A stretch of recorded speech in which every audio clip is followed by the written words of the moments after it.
how do you figure out whether you're rent stabilized? Well, I'll tell you what. We'll do it this way.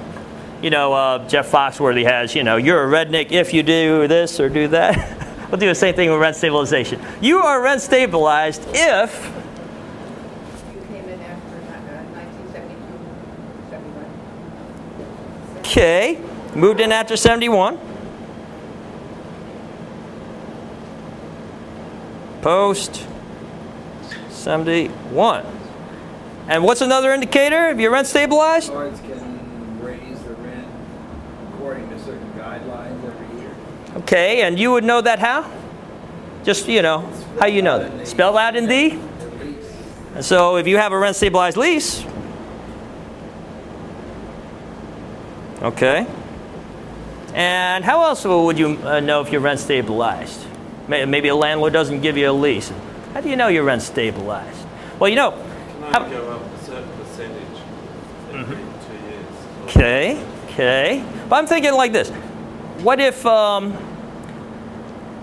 you want to know through some other source that the building is rent stabilized? There is something called rent stabilized building list. So where do you see this list? You see it because you saw my video, you know where you saw it, right? So, yes? DHCR. Okay, well, wait a minute. This is another thing. DHCR. That wasn't what I'm talking about, but that's real good.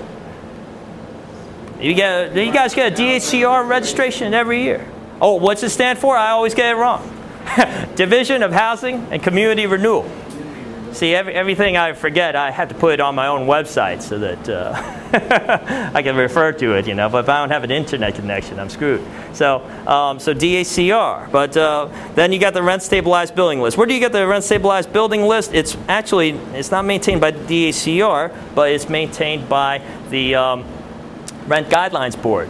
And you can see it, and you can look up your own building at housingnyc.com, right? So it's on the internet. Yeah, it's on the internet. Yes. But the other thing is, who could give me a definition of a rent-stabilized building? Not your apartment is rent-stabilized, but your building is rent-stabilized if... If it was built in the 1960, that area. All right, and? 64. Then there's a certain number of... Okay, well, I'll do it like this. It's post, oh no, I'm sorry, pre-1971 and more than 6 units. So that is the definition of a rent-stabilized building. Pre-1971, more than 6 units. Okay, so I told you all about all that, but here's the thing. Now this is why, now this is important also if you just moved to New York from wherever, because a lot of times, and this you see this a lot in smaller buildings in this neighborhood. People are told they're not rent stabilized. Oh, you're not rent stabilized, and then you're like, well, huh? Am I rent stabilized or not? So does this stuff here, does this help us figure out whether you're rent stabilized? Well, let me ask the question another way. Let me ask you, we were just answering the question, are you rent stabilized? Now I'm going to ask you a question, are you not rent stabilized? Okay? So we're going to all answer this together. If an apartment was never registered with DHCR, it cannot be rent stabilized. True or false? False. False. Why? There's more than just one program that keeps track of this kind of stuff, right? The other thing is, who does the registering? A landlord. So if the landlord doesn't want the apartment to be rent stabilized, wouldn't it be so easy if he could just not register it, and then that's it? So DHCR does the registering, right? So the issue is, does DHCR know all the apartments which are rent stabilized in the city of New York? Answer no, right? So we're going to say false. False? Oh yeah, so we got 1 point. All right, good. If an apartment does not appear on the rent stabilized building list, it cannot be rent stabilized. True or false? Like Probably false because? Because there's more than one. Yeah, because there's more than one list, right? Oh, here's another thing. If a building is rent stabilized, you know the apartments inside that building might not be rent stabilized, right?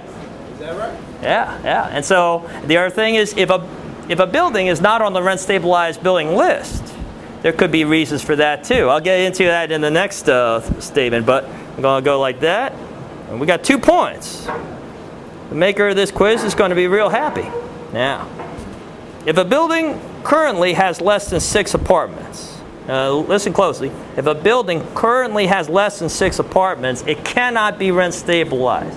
Is that true or false? According to what you said. Okay, so it's split down the middle, true and false. Now here's the trick. I love this. We talked about pre-1971, it's got more than 6 units, right? When is it supposed to have those 6 units? What if during the 20th century, this building was first a factory, and then it was like a 10-unit SRO. At some point, they kicked out all the SRO tenants, and they put bathrooms in the apartments, and they made a 4-unit building, all right? And there's no permits for any of this stuff. They never changed it with DHCR. So now somebody comes in from Wisconsin, and they move into like a 4-unit building. So, hey, I'm moving into a 4-unit building. It's 2008. I guess it's not rent stabilized, right? Okay, so here's the answer. The answer is that it's very, very complicated. I was just going over this with my associate the other day, and what we found for my client in Chinatown is that her building was a 7-unit building in 1903. It was a 6-unit building in 1935. And presently, it's a 4-unit building, right? And Department of Buildings has no permits for any of this work, okay? Is it rent stabilized? And my answer is yes, but you know, it's up to a judge. As a general rule, this is the deal. You got a pre-1971 building. If a landlord illegally puts in 6 or more units, it is rent stabilized. If the landlord rents the apartment to a new tenant, oh yeah, we didn't go over this. You know that this $2,000 per month rule.